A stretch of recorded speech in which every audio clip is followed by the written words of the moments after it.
BJP. Payyanur നിയോജക മണ്ഡലം കമ്മിറ്റിയുടെ നേതൃത്വത്തിൽ അഴിമതി വീരൻ പയ്യന്നൂർ എം.എൽ.എ രാജിവെക്കണമെന്നാവശ്യപ്പെട്ടുകൊണ്ട് എം.എൽ.എ ഓഫീസിലേക്ക് മാർച്ച് നടത്തി. ബി.ജെ.പി. സംസ്ഥാന vice president B. Gopalakrishnan march ഉദ്ഘാടനം ചെയ്തു.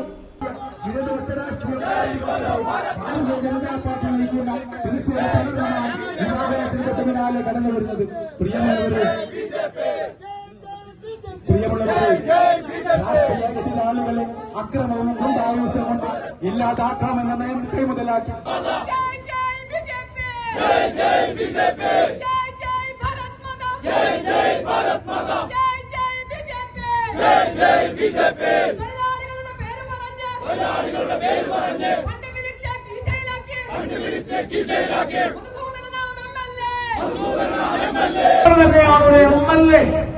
സത്യപ്രതിജ്ഞ ചെയ്ത് അധികാരത്തിൽ വന്ന ഒരു എം.എൽ.എ ഫണ്ട് മോഷ്ടിച്ച് സ്വന്തം സഖാക്കന്മാർക്ക് വിതരണം ചെയ്തും ഗുണ്ടകളെ പരിപോഷിപ്പിക്കാനും ഒരു പാവം ഒരു രക്തസാക്ഷിയുടെ കുടുംബത്ത് കൊടുക്കേണ്ട ഫണ്ട് ആ ഫണ്ട് മോഷ്ടിക്കുക എന്ന് പറഞ്ഞാൽ ഈ മധുസൂദനൻ ശരിയായ ശവന്തീനിയാണ് എന്ന് ഭാരതീയ ജനതാ പാർട്ടിക്ക് പറയേണ്ടി വരും.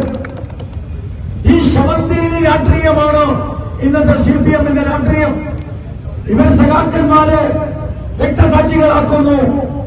ഇവര് ആ രക്തസാക്ഷിയിൽ നിന്നും ഫണ്ട് ഉണ്ടാക്കുന്നു. ആ ഫണ്ട് കൊള്ളയടിക്കുന്നു. ഇതാണ് അവരുടെ സമീപനം. അതുകൊണ്ട് ഞങ്ങളുടെ ഫണ്ട്, ഞങ്ങളുടെ സഖാവ്, ഞങ്ങൾ കൊള്ള ചെയ്തെന്ന് പറഞ്ഞാൽ ഈ എം.എൽ.എക്ക് അതിനുള്ള അവകാശമില്ല. അതുകൊണ്ട് ഭാരതീയ ജനതാ പാർട്ടി പറയുന്നു, സ്വന്തം സഖാക്കന്മാർ തന്നെ കൃത്യമായി ഉന്നയിക്കപ്പെട്ട ഒരു ആരോപണം നിഷേധിച്ചിട്ടില്ല. കെ രാഗേഷ് ഇന്നലെ പറഞ്ഞത് 2002 ഞങ്ങൾ ഇത് ഒത്തുതീർപ്പാക്കിയതെന്നാണ്. ഫണ്ട് മോഷ്ടിച്ചിട്ടില്ല, ഫണ്ട് തട്ടിപ്പറിച്ചിട്ടില്ല എന്ന് പറഞ്ഞിട്ടില്ല.